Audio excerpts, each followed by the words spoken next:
bukan yang seharusnya diterima atau dilakukan oleh pihak dan tidak dapat dituntut secara paksa.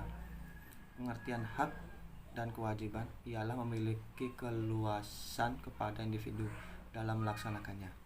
Sementara kewajiban merupakan pembatasan dan beban, sehingga dalam dua kata tersebut yang lebih menonjol dalam hubungan hukum yaitu hak.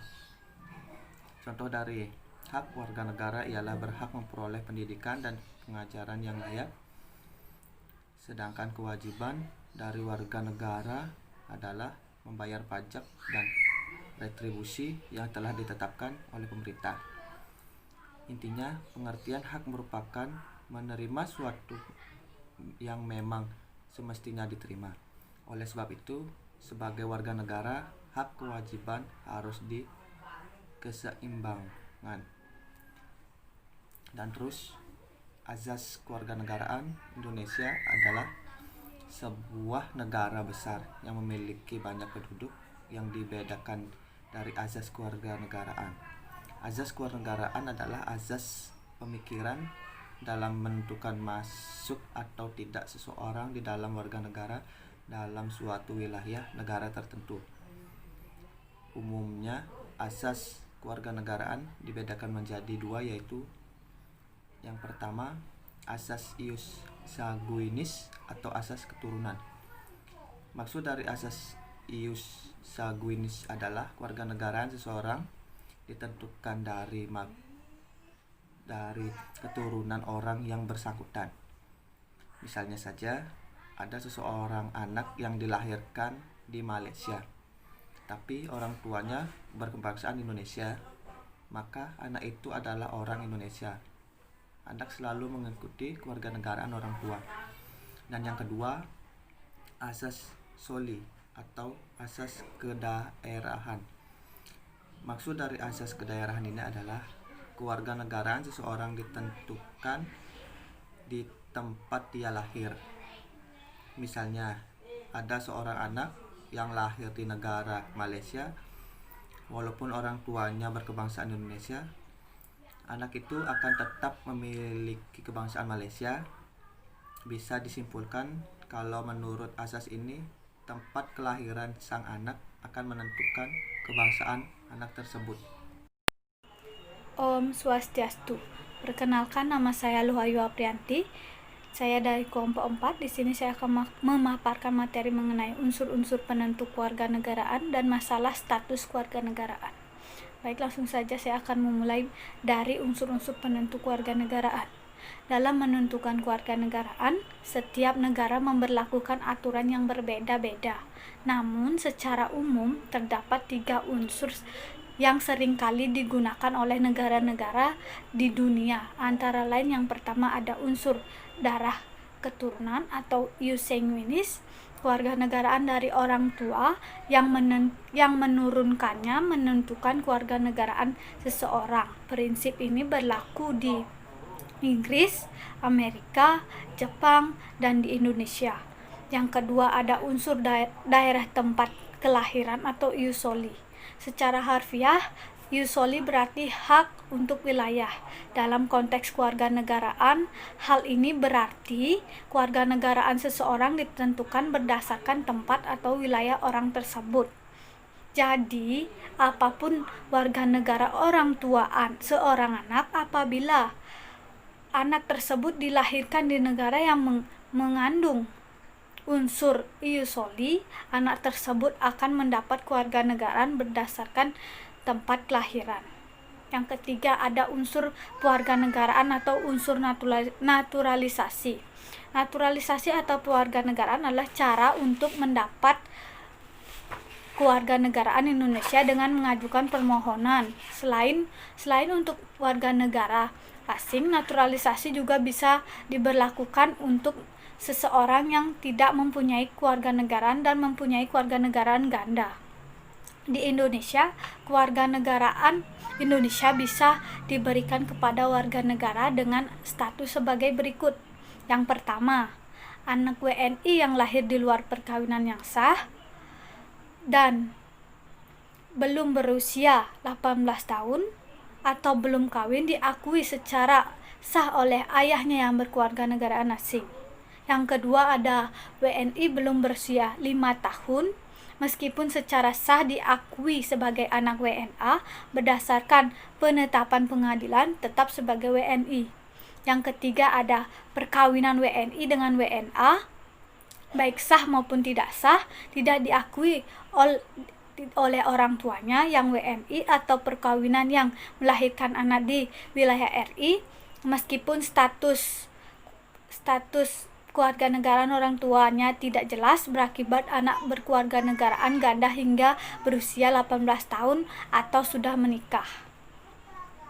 Yang keempat ada pernyataan atau memilih kewarganegaraan dibuat secara tertulis dengan disampaikan kepada pejabat dengan melampirkan dokumen sebagaimana ditentukan dalam undang-undang. Yang kelima ada perbuatan untuk memilih kewarganegaraan disampaikan dalam waktu paling lambat 3 tahun setelah anak berusia 18 tahun atau sudah kawin. Yang kelima ada yang keenam ada warga asing yang telah berjasa kepada negara RI dengan permohonan untuk menjadi WNI atau dapat diminta oleh RI, kemudian mereka mengucapkan sumpah atau janji setia. Dalam unsur-unsur kewarganegaraan sumpah tersebut, pemohon juga harus memenuhi kewajiban warga negara Indonesia. Kewarganegaraan tersebut diberikan oleh Presiden dan dengan persetujuan DPR. Dalam kewarganegaraan ini ada yang aktif dan ada pula yang pasif. Dalam kewarganegaraan aktif, seseorang dapat menggunakan hak opsi untuk memilih atau mengajukan kehendak menjadi warga negara dari suatu negara. Sedangkan dalam kewarganegaraan pasif, seseorang yang tidak mau dijadikan warga negara atau suatu negara, maka yang bersangkutan dapat menggunakan hak repudiasi atau hak untuk menolak pemberian kewarganegaraan tersebut. Baik, langsung saja saya akan memaparkan mengenai masalah status kewarganegaraan. Demi pekerjaan atau pendidikan, seseorang bisa saja bertempat tinggal di luar negeri, kemudian menikah dan berkeluarga. Permasalahan yang timbul karena perkawinan campuran lintas negara ini bisa membuat hasil perkawinan tersebut mempunyai status kewarganegaraan ganda yang didapat dari ayah ataupun ibunya. Hal tersebut pun juga sudah diatur dalam perundang-undangan yang berlaku di Indonesia ini. Nah, ada beberapa masalah yang timbul terkait status kewarganegaraan, di antaranya yaitu sebagai berikut. Yang pertama, ada apatrid. Apatrid adalah seseorang yang tidak memiliki kewarganegaraan.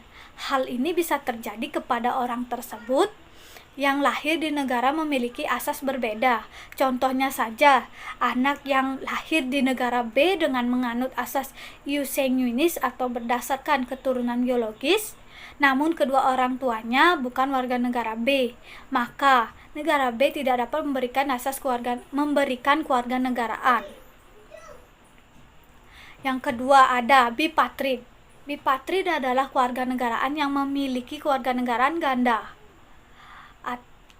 Dua kewarganegaraan tersebut bisa terjadi karena anak lahir di negara A yang menganut asas ius soli berdasarkan tempat kelahiran, namun orang tua anak tersebut merupakan warga negara B yang menganut asas ius sanguinis berdasarkan keturunan biologis. Dengan demikian, si anak dapat mendapat kewarganegaraan dari negara A karena lahir di negara A dan juga mendapat kewarganegaraan dari negara B karena faktor keturunan dari orang tuanya. Yang ketiga ada multipatrid.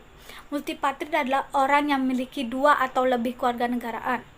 Hal ini bisa terjadi jika seseorang yang telah memiliki kewarganegaraan ganda saat dewasa bisa menerima atau meminta status kewarganegaraan dari negara lain dengan tidak melepas status kewarganegaraan yang lama.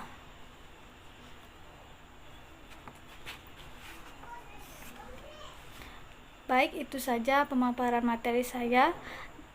Pemaparan materi berikutnya akan disampaikan oleh rekan saya. Baik, saya di sini akan menjelaskan materi tentang tata cara dan bukti memperoleh kewarganegaraan Indonesia, serta hak dan kewajiban warga negara. Setiap warga negara mempunyai hak dan kewajiban terhadap negaranya. Sebaliknya, negara mempunyai kewajiban memberikan perlindungan terhadap warga negaranya. Kewarganegaraan Republik Indonesia dapat juga diperoleh melalui pewarganegaraan. Syarat memperoleh kewarganegaraan berdasarkan ketentuan Pasal 9 Undang-Undang Kewarganegaraan. Syarat-syarat yang harus dipenuhi untuk dapat memperoleh kewarganegaraan Indonesia adalah sebagai berikut. Yang pertama, telah berusia 18 tahun atau sudah kawin. Yang kedua, pada waktu pengajuan permohonan sudah bertempat tinggal di wilayah negara Republik Indonesia paling lambat 5 tahun berturut-turut atau paling singkat 10 tahun tidak berturut-turut. Yang ketiga, sehat jasmani dan rohani. Keempat, dapat berbahasa Indonesia serta mengakui dasar negara Pancasila dan Undang-Undang Dasar Negara Republik Indonesia tahun 1945. Yang kelima, tidak pernah dijatuhi pidana karena melakukan tindak pidana yang diancam dengan pidana penjara 1 tahun atau lebih. Yang keenam, jika dengan memperoleh kewarganegaraan Republik Indonesia tidak menjadi berkewarganegaraan ganda. Yang ketujuh, mempunyai pekerjaan dan atau berpenghasilan tetap. Kedelapan, membayar uang pewarganegaraan ke kas negara. Kemudian tata cara memperoleh kewarganegaraan. Yang pertama, permohonan pewarganegaraan diajukan di Indonesia oleh pemohon secara tertulis dalam bahasa Indonesia di atas kertas bermaterai cukup kepada Presiden melalui Menteri. Yang kedua, Menteri meneruskan permohonan kepada Presiden dalam waktu paling lambat 3 bulan sejak tanggal permohonan diterima. Yang ketiga, Presiden mengabulkan atau menolak permohonan pewarganegaraan. Yang keempat, keputusan Presiden ditetapkan paling lambat 3 bulan sejak permohonan diterima oleh Menteri dan diberitahukan kepada pemohon. Paling lambat 14 hari sejak keputusan Presiden ditetapkan. Yang kelima, paling lambat 3 bulan terhitung sejak keputusan Presiden dikirim kepada pemohon. Pejabat memanggil pemohon untuk mengucapkan sumpah atau menyatakan janji setia. Yang keenam, pemohon kemudian dipanggil sesuai waktu yang ditentukan untuk mengucapkan sumpah dan janji setia di hadapan pejabat dan dihadiri 2 orang saksi. Yang ketujuh, setelah mengucapkan sumpah atau menyatakan janji setia, pemohon wajib mengembalikan dokumen atau surat-surat dalam waktu paling lambat 14 hari sejak tanggal pengucapan sumpah. Yang kedelapan, setelah berita acara pengucapan sumpah dan janji setia diterima, Menteri mengumumkan nama orang yang telah memperoleh kewarganegaraan Republik Indonesia dalam Berita Negara Republik Indonesia. Hak dan kewajiban merupakan sesuatu yang tidak dapat dipisahkan, akan tetapi terjadi pertentangan karena hak dan kewajiban tidak seimbang. Bahwa setiap warga negara memiliki hak dan kewajiban untuk mendapatkan penghidupan yang layak, tetapi pada kenyataannya banyak warga negara yang belum merasakan kesejahteraan dalam menjalani kehidupan. Saya akan menjelaskan sedikit tentang materi hak dan kewajiban warga negara. Yang pertama, wujud hubungan warga negara dan negara pada umumnya berupa peranan atau role. Yang kedua, hak dan kewajiban warga negara Indonesia. Hak kewajiban warga negara Indonesia tercantum dalam pasal 27 sampai dengan pasal 34 Undang-Undang Dasar 1945.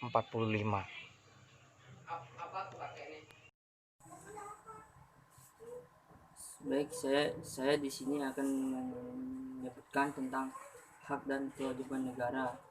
Yang pertama, hak. menciptakan peraturan dan UU untuk ketertiban dan keamanan. 2. Melakukan monopoli sumber daya yang menguasai hafat hidup orang banyak. 3. Memaksa warga negara taat akan hukum. Yang kedua yaitu kewajiban. Yang pertama, melindungi wilayah dan warga negara. 2. Memajukan kesejahteraan umum. 3. Mencerdaskan kehidupan bangsa. 4. Ikut melaksanakan ketertiban dunia berdasarkan perdamaian abadi dan keadilan sosial. 5.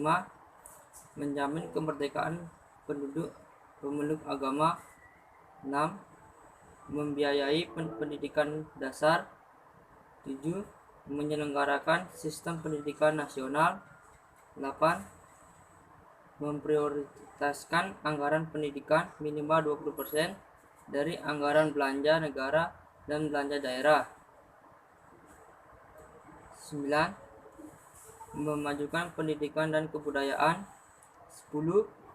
Mengembangkan sistem jaminan sosial. 11. Menghormati dan memelihara bahasa daerah sebagai kebudayaan nasional. 12. Menguasai cabang-cabang produksi penting bagi negara dan menguasai hidup orang banyak. 13. Menguasai bumi, air, dan kekayaan alam demi kemakmuran rakyat. 14. Memelihara fakir miskin. 15. Mengembangkan sistem jaminan sosial. Dan terakhir, menyediakan fasilitas layanan kesehatan dan publik yang layak.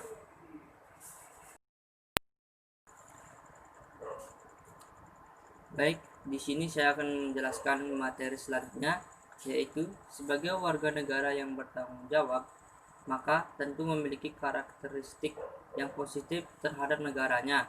Adapun karakter yang dimaksud yaitu sebagai berikut. Yang pertama, saling menghormati dan bertanggung jawab. Sebagai warga negara baik, maka diperlukan rasa saling menghormati satu sama lain atas perbedaan-perbedaan yang ada baik dalam hal yang nyata dan yang tidak nyata. Yang kedua, kritis dalam berpikir dan bertindak. Dalam menjalani kehidupan bernegara, sering sekali masalah-masalah sosial dan politik yang terjadi, bahkan sehingga mengakibatkan kestabilan nasional. Yang ketiga, saling diskusi dan bertukar pikiran.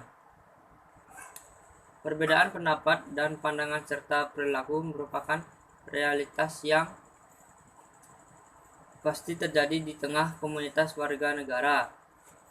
Keempat, terbuka dan rasional. Perubahan dan kemajuan zaman terkadang membawa dampak positif dan juga dampak yang negatif. 5. Jujur dan adil. Bukan hanya pemerintah yang dituntut harus bersikap jujur dan adil, namun juga warga negaranya agar tercipta hubungan yang harmonis dan rasa saling mempercayai satu sama lain antara warga negara. Baik, di sini saya akan melanjutkan pemaparan materi yang saya dapatkan, yaitu kajian kasus untuk hak dan kewajiban warga negara. Penetapan hak warga negara adalah hak mutlak yang harus mendapat perhatian khusus dari negara sebagai jaminan dijunjung tingginya sila kelima Pancasila, yaitu keadilan sosial bagi seluruh rakyat Indonesia. Memang di dalam pelaksanaannya ada kecenderungan lebih mengutamakan hak-hak daripada kewajiban asasi negara.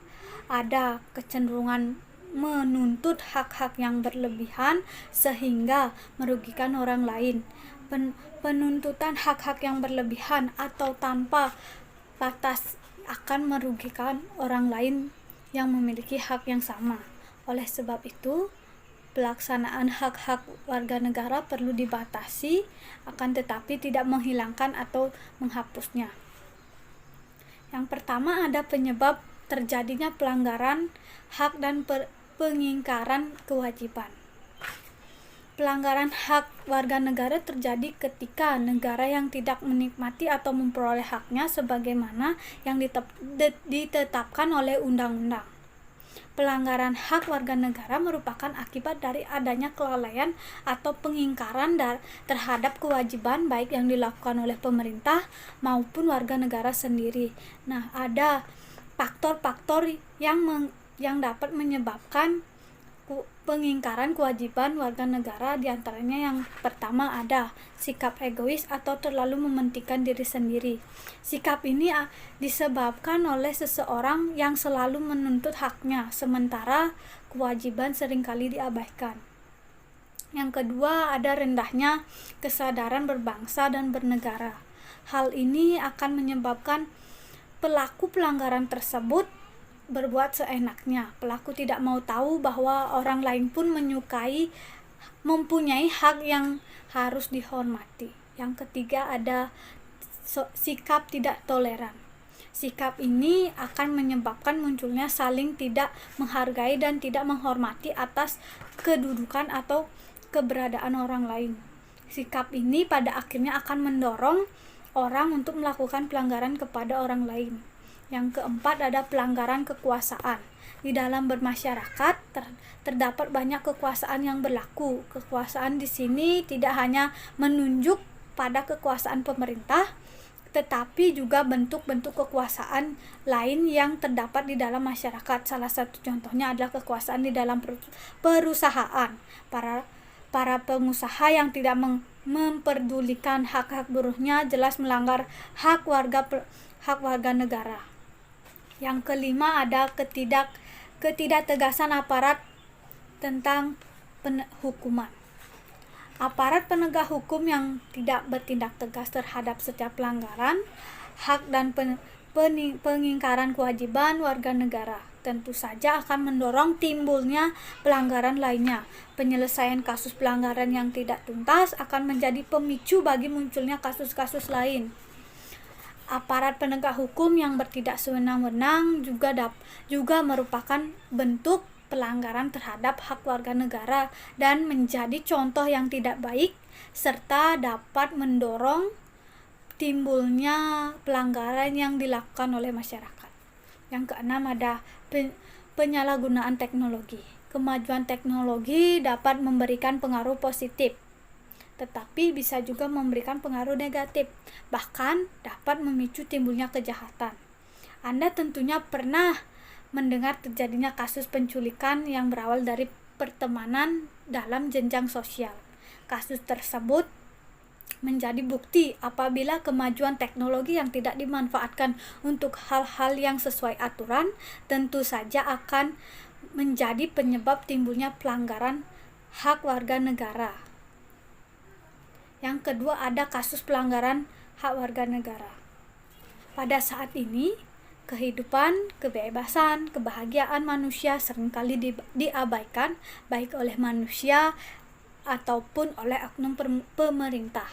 Padahal ketiga hal tersebut merupakan sesuatu yang mendasar yang harus dimiliki oleh manusia dan tidak dapat dikurangi dalam keadaan apapun, sebagaimana ditegaskan dalam pasal 28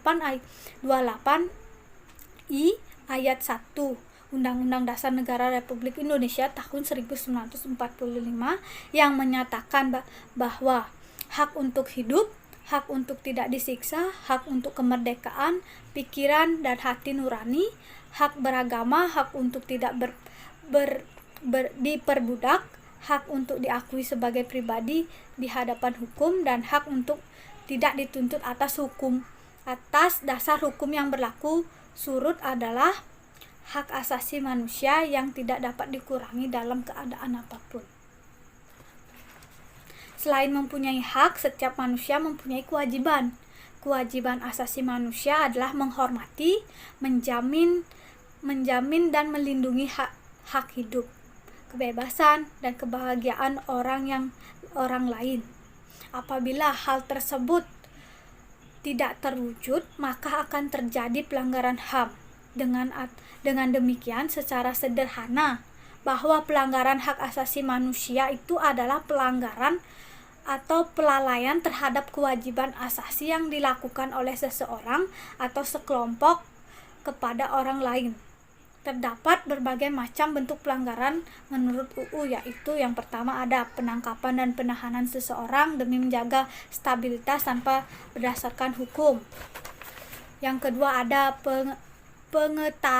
pengetarapan budaya kekerasan untuk menindak warga masyarakat yang dianggap ekstrim, yang dinilai oleh pemerintah mengganggu stabilitas keamanan yang akan membahayakan kelangsungan pembangunan. Yang ketiga ada pembungkaman kebebasan pers dengan cara pencabutan syuk, khususnya terhadap pers yang dinilai mengkritisi kebijakan pemerintah dengan dalih mengganggu stabilitas keamanan. Yang keempat ada menimbulkan rasa ketakutan masyarakat terhadap pemerintah karena takut dicurigai sebagai oknum pelanggaran stabilitas atau oposan pemerintah atau ekstrim.